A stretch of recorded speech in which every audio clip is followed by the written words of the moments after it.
오늘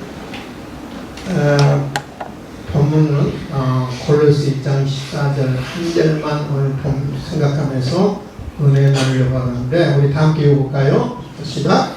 나는 이제 너희를 위하여 받는 괴로움을 기뻐하고 그리스도의 남은 고난을 그의 몸된 교회를 위하여 내 육체 채우노라. 24절이요. 굉장히 이 중요한 이 성경 기절입니다.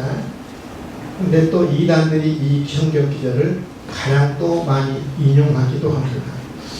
방금 제가 설교하기 전에 올라오기 전에 우리 체육장로님이 그러셔요. 목사님 골로새 1장 24절 제가 장로님이 신학교 갔을 때 첫 예배 때 목사님이 이 말씀을 하셨어요.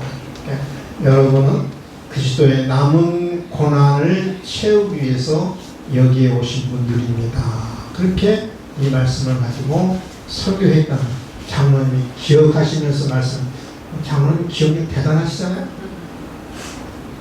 아마 10몇 살 때이실 건데 70년 전에 60년 전에 일을 기억하셨어요. 예배 때 설교를 기억하시는 거예요. 제가 우리 장로님이 딱 그 한마디가 이 말씀이 다 들어가네. 여러분은 그리스도의 남은 고난을 채우기 위해서 여기에 있다. 따라합시다. 나는 그리스도의 남은 고난을 채우기 위해서 여기에 있다.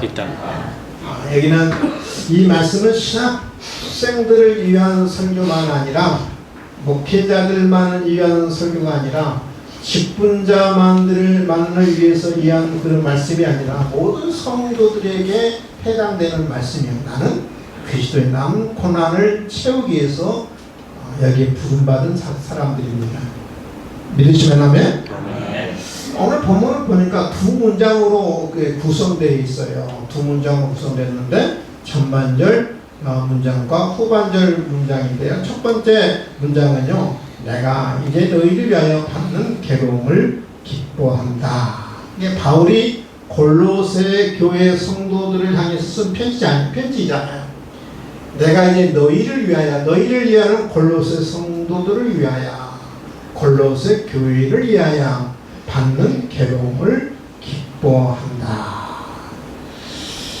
성도들 때문에 내가 괴로움 당하고 있거든요. 성도들 때문에 내가 어떤 고통을 받고 있는데 성도들 때문에 받는 그 고통과 괴로움을 나는 기뻐한다. 그렇게 이야기합니다. 보통 우리가 다른 사람 때문에 괴로움 당하고 고통 당하면 우리는 어떻게 말합니까? 내가 너희 때문에 얼마나 나 힘든지 아니? 내가 너희 때문에 내가 이렇게 괴롭고 힘들다. 그렇게 말하는 게 정상이죠. 그렇죠? 여러분 자녀들이 힘들게 하면 뭐라고 그래요? 내가 누구 때문에 얼마나 나 힘들고 괴로운지 아니? 그렇게 말하는 게 정상이잖아요. 그렇죠? 근데 바울이 얼마나 역설적인지 말을 합니까? 내가 너희를 위해 받는 괴로움을 힘들어하고 괴로운 것이 아니라 내가 너희를 위해 받는 괴로움을 나는 기뻐한다. 이 골로새 성도를 위해서 내가 받는 어떤 괴로움과 고통을 나는 기뻐한다. 괴로워해야 하는 게 정상이든 나는 그것을 오히려 기뻐한다. 왜 기뻐하느냐? 골로새 교회 그 성도들이 주님의 몸 아니에요. 주님의 몸. 주님의 몸이 교회. 주님의 몸이기 때문에 그 교회가 숫자가 적든 교회가 숫자가 많든 간에 어떤 사람들의 부르에 의해서 모인 것 상관없이 주님의 이름으로 모인 곳에는 주님의 교회거든요. 근데 주님의 몸은 굉장히 영광스럽잖아요. 제가 예배 전에 내가 뭘 안 먹어야 하는데 7층에 올라가니까 옥수수가 있더라고요. 우리 김기수 목사님이 가져왔던 옥수수를 먹었더만 아직도 입에 그 잔찌꺼기가 남아있어요.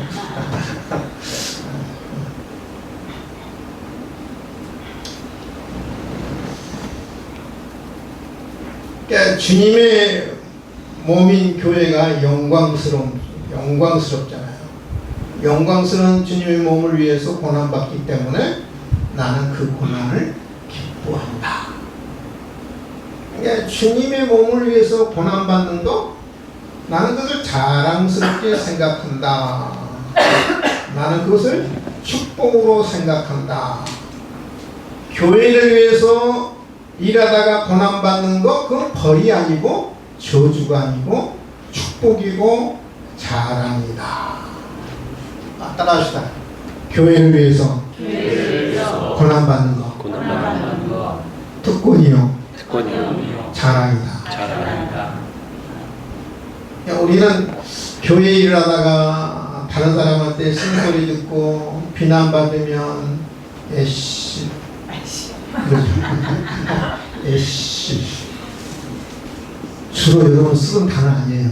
에씨 내가 왜 이렇게 내가 비난받아야 하고 내가 왜 이렇게 다른 사람한테 쓴소리 들어야 돼? 에씨 뭐랄까 어떻게 나와요? 때려쳐 안 해. 그런 반응 나타나죠? 에씨 아마 바울 같은 그 고난을 받는다고 그러면 괴로움을 받는다고 그러면 아마 여러분 가운데 한 사람 정도 남을까? 다 에씨 뭐하자? 때려치자 그러죠. 때려치자. 그런 반응이 어떻게 보면은 당연한 반응이고 자연스러운 반응이에요. 근데 바울은 내가 교회를 위해서 받는 괴로움을 에씨 하는 게 아니라 뭐한다? 기뻐한다. 기뻐한다. 온갖 너희를 위해서 고생하는 거, 쓴소리 듣는 거, 하여튼 간에 말도 안 되는 그런 이야기를 듣는 거, 나는 그것을 뭐 하냐면 기뻐한다. 기뻐한다. 여러분, 누가 기뻐할 수 있느냐면 사랑하는 사람만이 기뻐할 수 있어요. 내가 자녀를 사랑하기 때문에 손자를 우리 김일사님 둘째 손녀 축하하세요. 예, 아들도 귀하고 딸도 귀해요. 그렇죠. 딸 키우면서 아들 키우면서 어떤 생각하고 키웠어요? 근데 만약에 자녀가 자라다가 좀 아프면 부모 마음은 어떤 마음을 가져요? 내가 너를 대신해서 아플 수만 있다 그러면 그렇죠. 만약에 내 자녀가 사경을 헤매고 있다 그러면 내가 너를 대신해서 죽을 수만 있다면 얼마든지 뭐예요? 죽겠다고 그러잖아요. 내가 너를 위해서 고난받고 너희를 위해서 내가 고생하는 거 얼마든지 할 수 있다고 그러죠. 왜요? 사랑하기 때문에 그래요. 여러분, 바울이 왜 골로새 성도들을 위해서 고난받는 걸 왜 기뻐했느냐면 골로새 성도들을 사랑하고 골로새 교회를 사랑하기 때문에 이렇게 고백할 수 있는 거예요. 아멘. 우리 이제 손자 있고 손녀 있는 사람들은 저는 그래요. 저는 우리 외손녀 제가 무슨 뭐라고 그럴까 첫사랑이라고 그럴까 그게 설렌다고 우리 손녀가 온다고 그러면 괜히 설레요. 막 설레서 보면서 얘가 아플 때가 있잖아요. 아프면 내가 너를 대신해 아플 수만 있다고 그러면 만약에 사경을 헤맨다면 내가 너를 대신해 죽을 수 있다 그러면 나는 오히려 그것을 기뻐하겠다. 그런 마음이 들거든요. 그게 할아버지의 마음이고 할머니의 마음이고 아버지의 마음이고 엄마의 마음이에요. 그 자식을 위해서 손자와 손녀에서 고생하는 고생으로 여기지 아니하고 오히려 보람으로 여기는 거예요. 보람으로. 그래 안 그래요? 보람으로 여기잖아요. 내가 너희를 위해서 수고한 거, 내가 너희를 위해서 고생하는 거,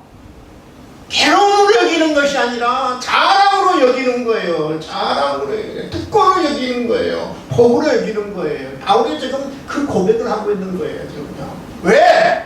사랑하기 때문에 그래요. 사랑하기 때문에. 왜 H가 나오냐면 사랑하지 않기 때문에 나오는 거예요. 교회를 사랑하는 마음이 생기면 고난받는 것을 어떻게 한다고요? 기뻐하는 거예요. 기뻐하는 거예요. 왜 S가 나오느냐? 사랑하지 않기 때문에 그래요. 바울은 교회를 사랑했습니다. 왜냐하면 주님의 몸이잖아요. 주님의 몸이잖아요. 머리와 몸을 뗄 수가 없는 거잖아요. 몸은 얼마나 소중합니까? 주님이 그만큼 이 몸을 위해서 우리 주님이 죽으셨잖아요. 그만큼 영광스러운 것이고 정말 그렇게 귀한 거기 때문에 바울은 교회를 위해서 고난받는 것을 기뻐하는 거예요. 여러분도 이런 은혜가 있어지기를 주님의 이름으로 축원을 드립니다. 아멘. 아멘. 아멘.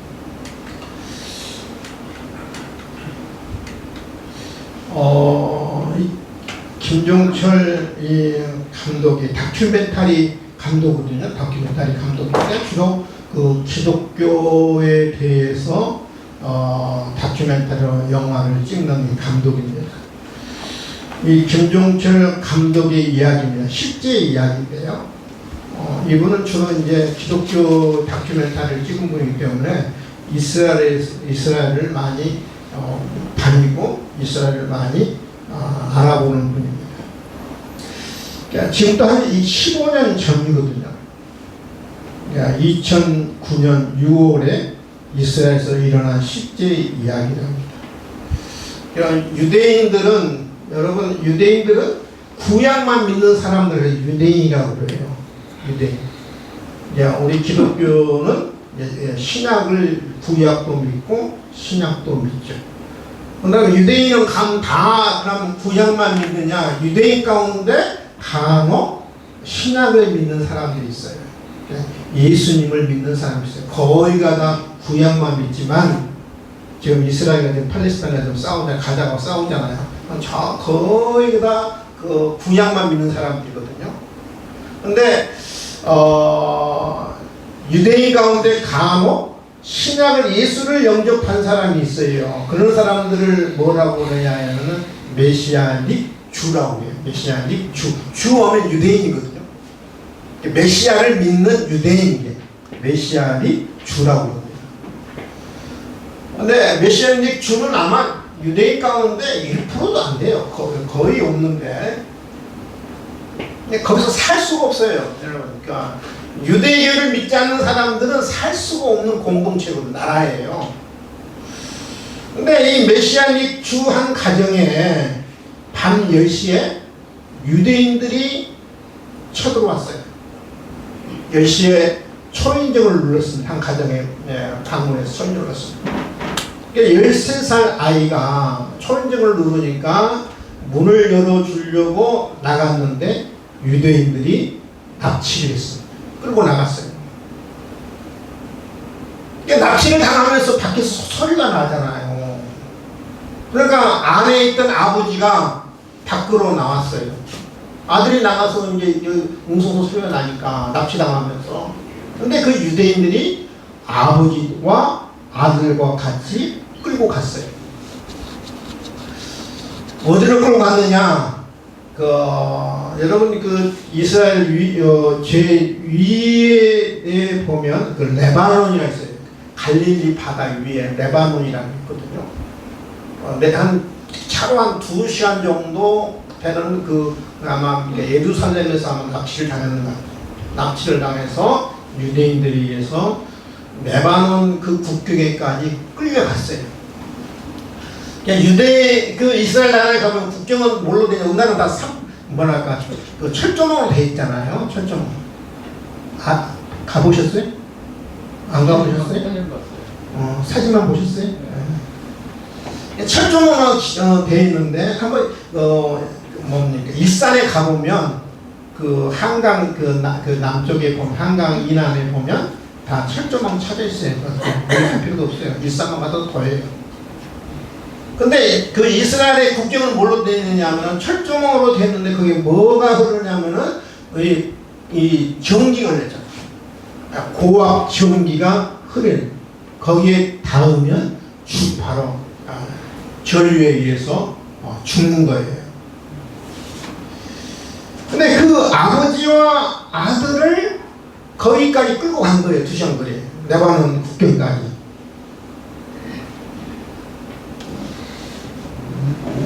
근데 아들을 내리면서 손에다가 무엇을 칭칭 감았느냐면 슈르탄을 이렇게 넣고 테이프로 칭칭 감은 거예요.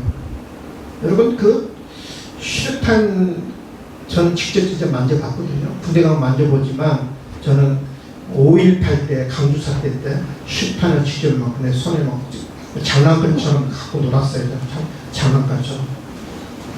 그러니까 어린 아이의 이 손에 테이프로 감아가지고 이 슈르탄을 이렇게 감은 거예요. 그리고 아버지와 아들을 차 밖으로 끌고 내린 거예요. 그러니까 이 유대인들이 아이에게 철조망으로 가라고 합니다. 철조망으로 가면 뭐예요? 전기에 의해서, 전화 고압 전기에 의해서 죽잖아요. 조금만 더 가면 이제 그 아들은 고압 전기에 의해서 이제 죽게 될 겁니다. 그래서 유대인들이 이 아이의 아버지를 협박합니다. 조금만 더 가면 죽잖아요. 내가 지금까지 믿었던 예수는 아무것도 아니라고 고백해라. 신약 성경은 모두 가짜라고 고백하고 유대교로 돌아와라. 네가 그동안 믿었던 예수는 아무것도 아니라고 고백하고 신약 성경은 모두 가짜라고 고백하고 유대교로 돌아와라. 아버지를 이렇게 협박하는 거예요. 그래서 아버지는 그 아들을 살리기 위해서 아들 조금만 가면요 철조망에 걸려 죽잖아요. 아들 전기에 의해서. 유대 교인들의 옷자락을 붙들고 사정합니다. 아들을 살리기 위해서 내가 잘못했습니다. 내가 착각에 빠졌습니다. 내가 다시는 예수 믿지 않고 신약성경 불태우고 유대교로 돌아가겠습니다. 그러니 아들만은 살려주세요. 아버지는 아들을 살리기 위해서 그렇게 사정을 하거든요. 그 아버지의 울부짖음을 누가 듣느냐 하면은 그 철조망으로 가던 그 아들이 듣고 가던 길을 멈추었습니다. 그리고 이 아들이 아버지를 향해서 소리를 지릅니다. 아버지! 그렇다면 그동안 저에게 했던 말이 모두 거짓말이었나요? 아버지는 내가 잠자리 들 때마다 예수님 이야기해주고 기도해줬잖아요.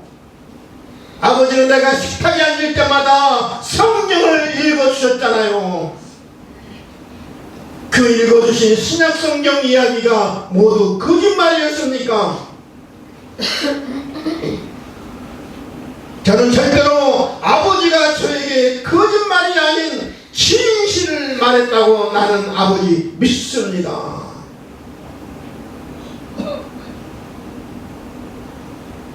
이 아들이요, 아버지의 신앙을 지키기 위해서 팔에 테이프로 감았던 이 슈탄 안전핀을 뽑습니다. 그리고 거기서 아들이 잠복해요.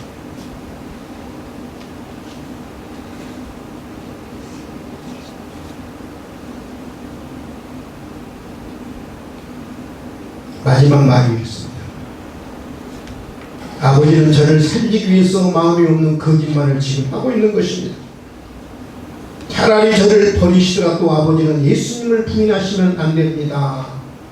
13살 아이가 슈탄의 안전핀을 뽑고 거기에 잠복하고 마는 거죠. 여러분, 이 아이 13살밖에 안 된 아이, 청년도 아니고 어른도 아닙니다. 근데 아버지의 믿음을 지키기 위해서 기꺼이 자기의 목숨을 바치는 것, 죽음도 불사합니다. 얼마나 이런 훌륭한 믿음인가요? 바로 이런 믿음이, 고백이 그리스도를 위해서 어떤 고난도 달게 받겠습니다 하는 태도가 아니겠습니까? 비록 어린 소년이지만 아버지의 믿음을 지키기 위해서 기꺼이 자기 생명을 여러분 바칩니다. 죽음도 불쌍합니다. 여러분 한번 우리 자신들을 한번 돌이켜보세요. 나는 우리 가족의 믿음을 지키기 위해서 우리 가족들을 구원하기 위해서 나는 어떤 희생을 했는가? 나는 이 아이처럼 생명도 기꺼이 불사할 수 있는가? 목숨까지 죽음도 기꺼이 불사할 수 있는가? 어떤 고난도 나는 기꺼이 불사할 수 있는가? 한번 나는 여러분 자신들 한번 점검해 보세요. 너무 부끄럽지 않아요? 13살 아이인데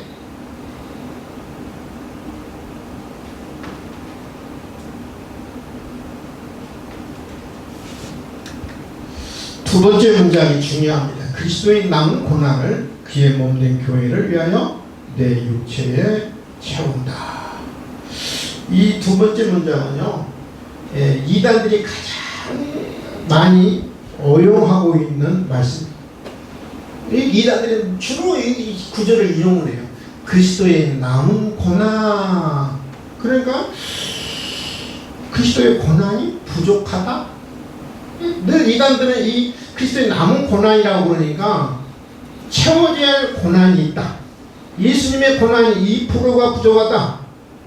부족한 부분을 채우기 위해서 내가 왔다. 이단들이 늘 쓰는 수법이거든요.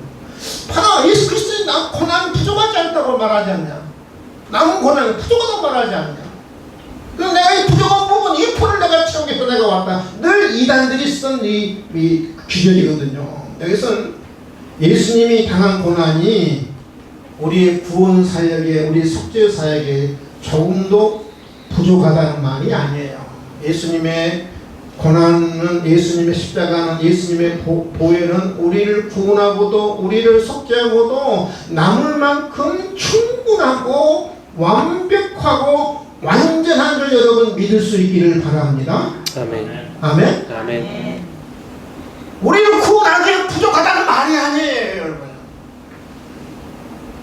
그럼 내가 부족한 부분을 내가 채우러 왔구나. 이단들이 쓰는 수법이 이 말씀이 아니에요, 여러분요. 그래, 주님의 고난은 완벽합니다. 완전합니다. 우리를 구원하고도 우리를 속죄하고도 남을 만큼 완전한 거예요. 우리 예수님 십자가에서 뭐라고 말씀하셨어요? 요한복음 10장 3절 다 이루었다. 우리의 구원을 다 이루었다. 우리의 속죄사를 다 이루었다는 거예요. 믿으시면 아멘? 아멘.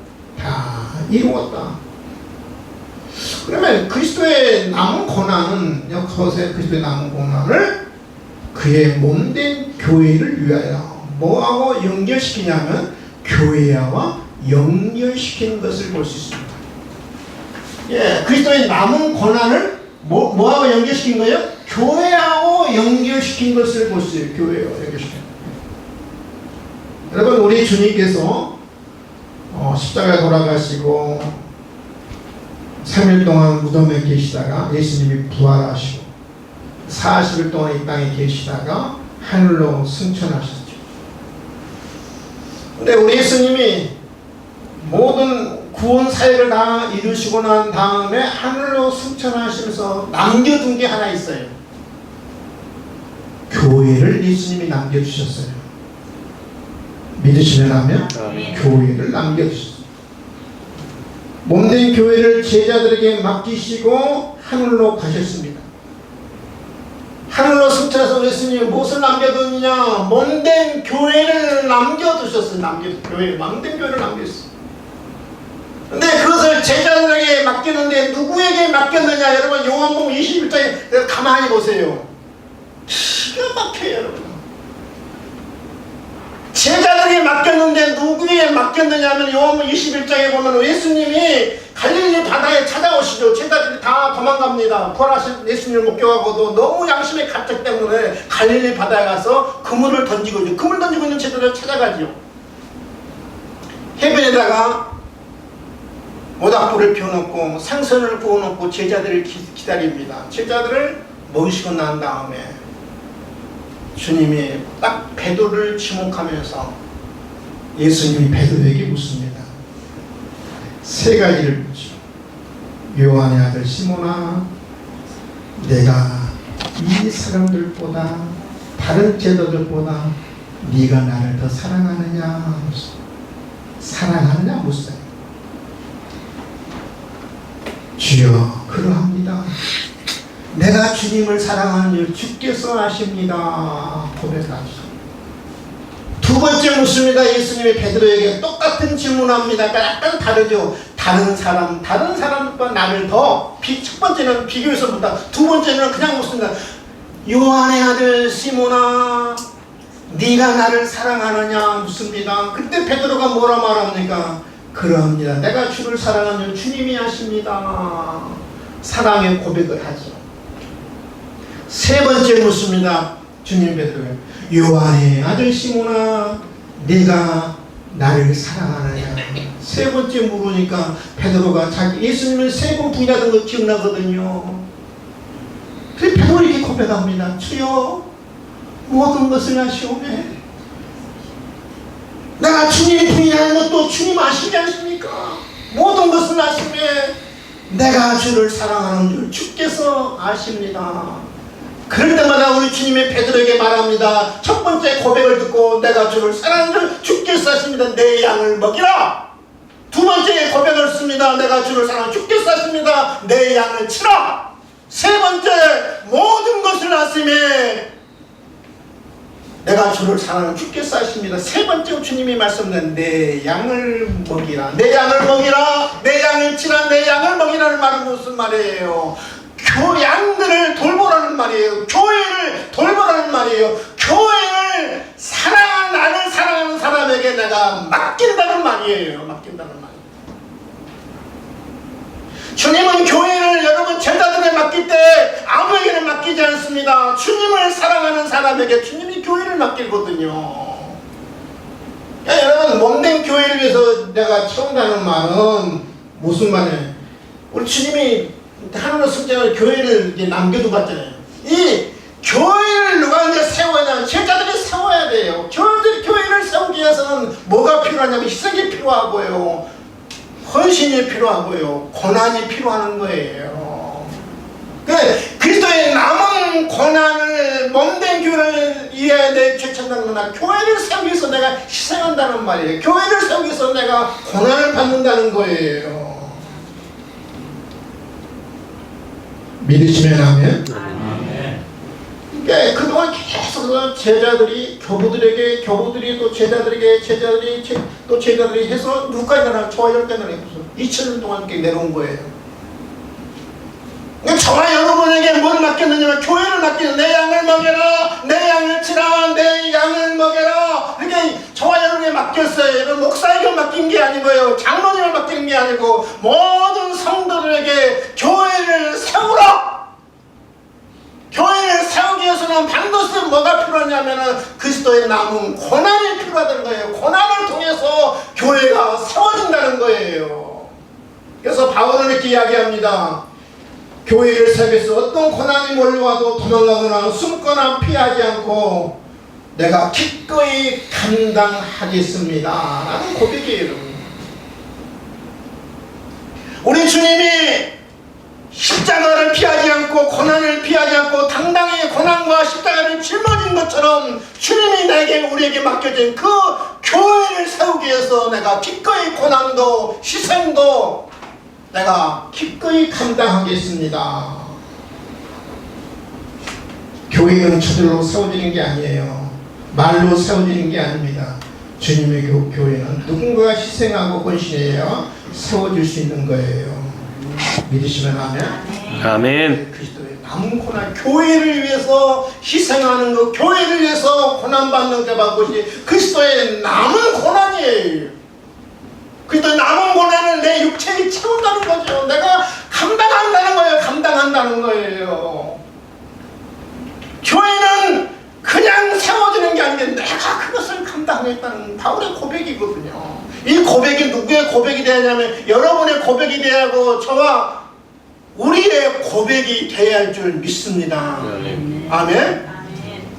도망가지 않겠습니다. 피하지 않겠습니다. 숨지 않겠습니다 라는 고백이거든요.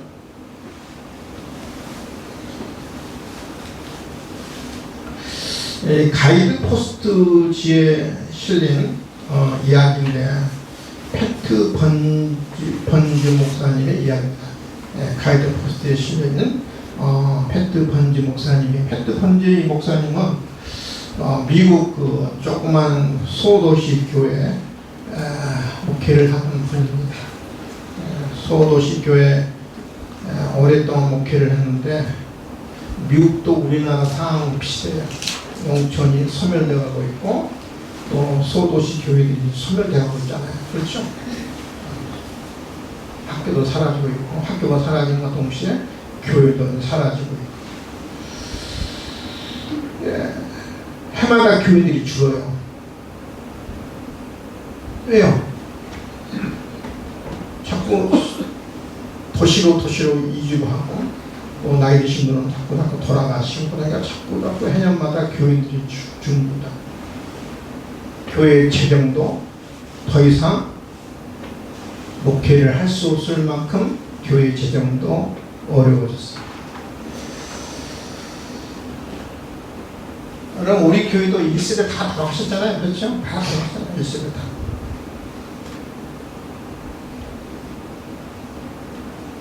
그러니까 목사님이 해년마다 성도 수는 줄죠. 재정은 어렵죠. 어떤 마음을 먹었느냐면 더 이상 목회를 힘들겠구나. 더 이상 목회를 할 수 없겠구나. 목회를 그만둘 결심을 합니다.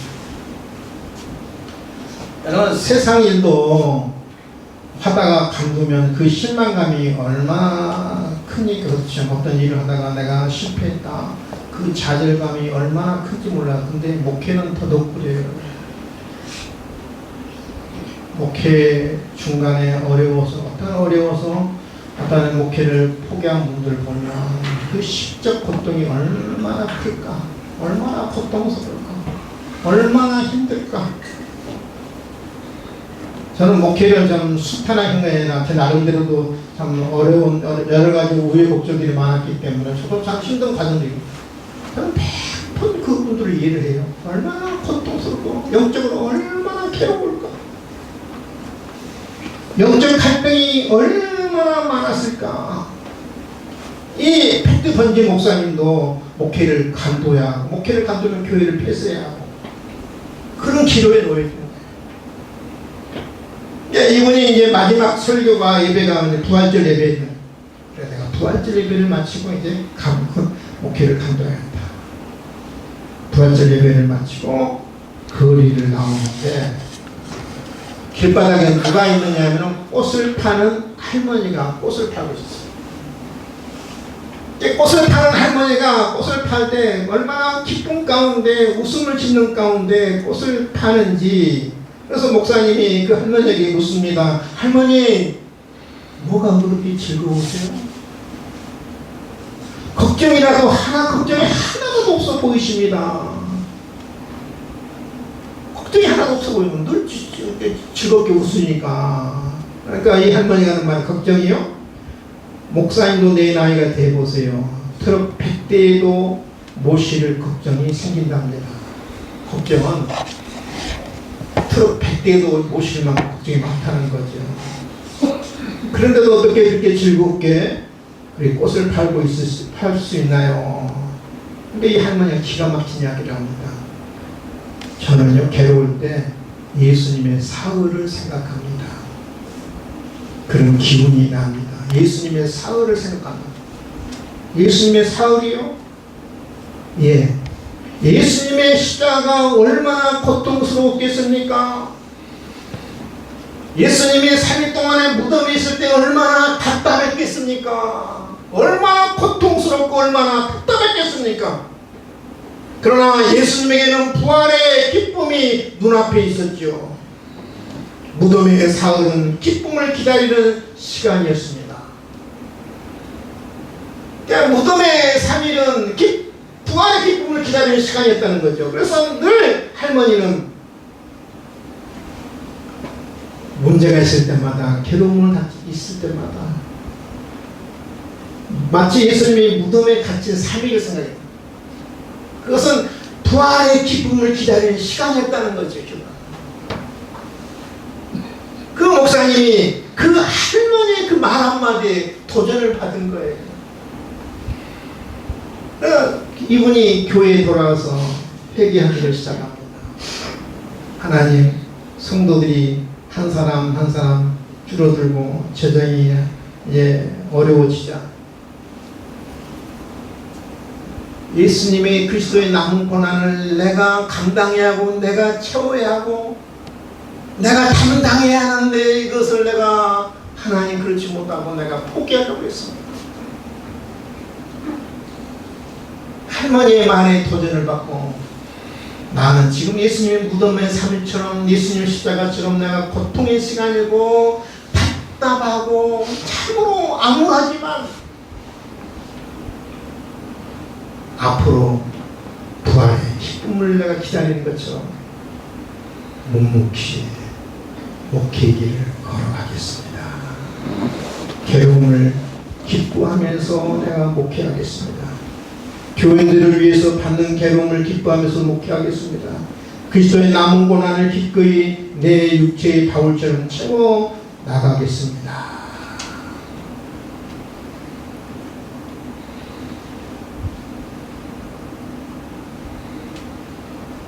그리스도의 남은 고난을 내 육체에 채운다.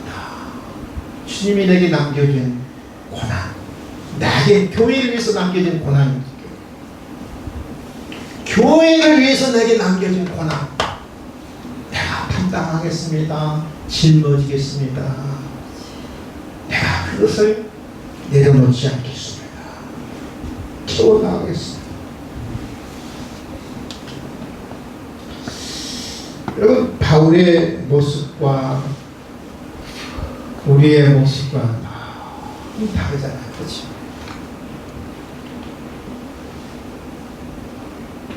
주님을 따르는 길에는요, 반드시 고난이 따라요. 어려움이 따릅니다. 희생이 따릅니다. 누군가가 희생하고 누군가가 헌신하고 누군가가 돈을 보여야 하거든요. 누군가가 돈을 보여야 합니다. 여러분, 성도들의 변화는 목사 설교 때문에 변화되는 게 절대 아니에요. 저는 그런 기대를 안 해요. 목사의 설교에 감동을 받을 수 있습니다. 감안을 받을 수 있습니다. 깨달을 수 있습니다. 그러나 절대 여러분, 성도들은 목사의 설교하고 변화되는 게 아니에요. 누구 때문에 변화되느냐? 먼저 믿는 여러분 때문에 변화되는 거예요.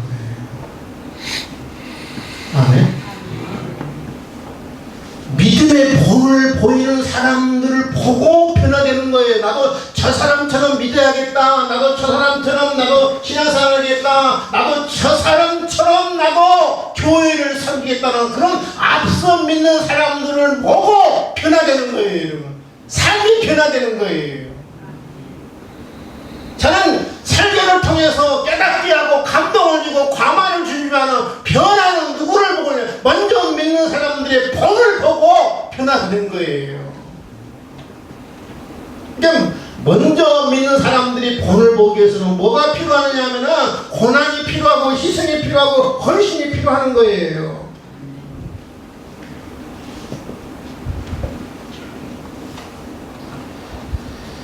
저와 여러분에게 무엇을 맡겨주셨느냐, 무엇을 남기셨느냐? 교회를 맡기셨고 교회를 남겨주셨습니다. 이 교회를 우리가 세워나가야 할 사명이 있고 소명이 있습니다. 근데 교회는 그냥 세워지는 게 아니에요. 말로 세워지는 게 아닙니다. 설교로 세워지는 게 아니고요.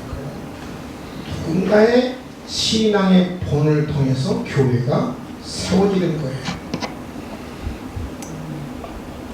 그래서 바울이 그 이야기를 합니다. 그리스도의 남은 고난, 교회를 위해서 내가 몸된 교회를 내 육체에 내가 남은 고난을 내가 채운다.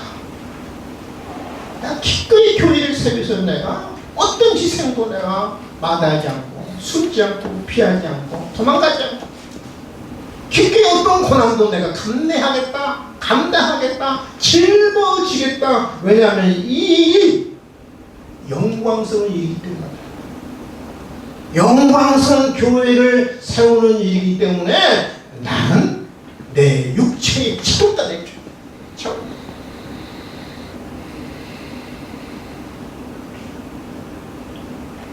그리스도의 남은 고난에 동참하는 것이 영광스러운 일이고 자랑스러운 일입니다. 그래서 바울은 그것을 원망하거나 불평하지 않고 기뻐합니다.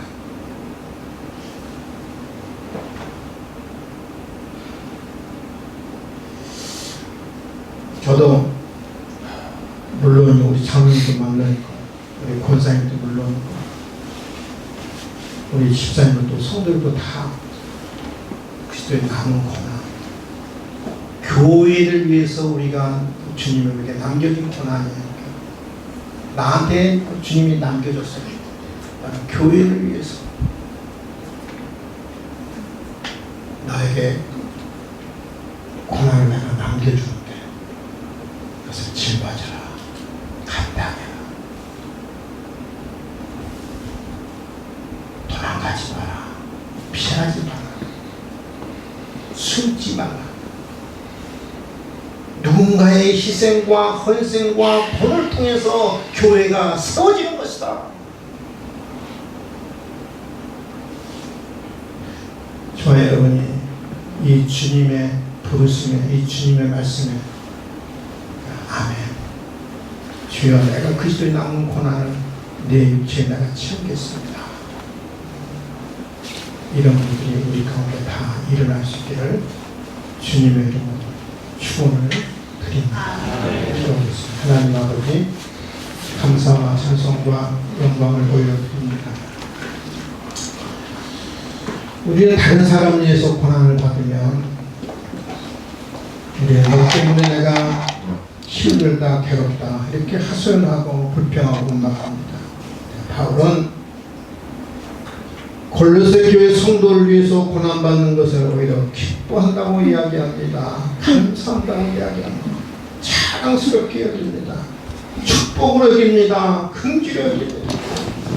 교회를 세우기 위해서 받은 고난을 그리스도의 남은 고난이라고 표현하면서 숨지 않고 피하지 않고 도망가지 않고 내 육체에 내가 채우다, 감당한다, 짊어진다. 그리스도의 나에게 남겨진 고난을 기꺼이 내가 감당한다고 바울은 고백하고 있는데, 하나님, 교회는 말로 세워지는 게 아닙니다. 누군가의 본을 통해서, 누군가의 헌신을 통해서, 누군가의 고난을 통해서, 누군가의 아픔과 눈물을 통해서 교회가 세워지는데, 하나님, 부족한 정도 우리 장로들도, 우리 권사님들도, 우리 성도들도 그리스도의 남은 고난에 하나님 내 육체에 내가 채운다, 이런 고백이 모두에게 있어지기를 주여 원합니다. 이런 축복을 주여 당신의 백성들에게 허락해 주시옵소서. 감사하며 예수님의 이름으로 기도하옵나이다. 아멘.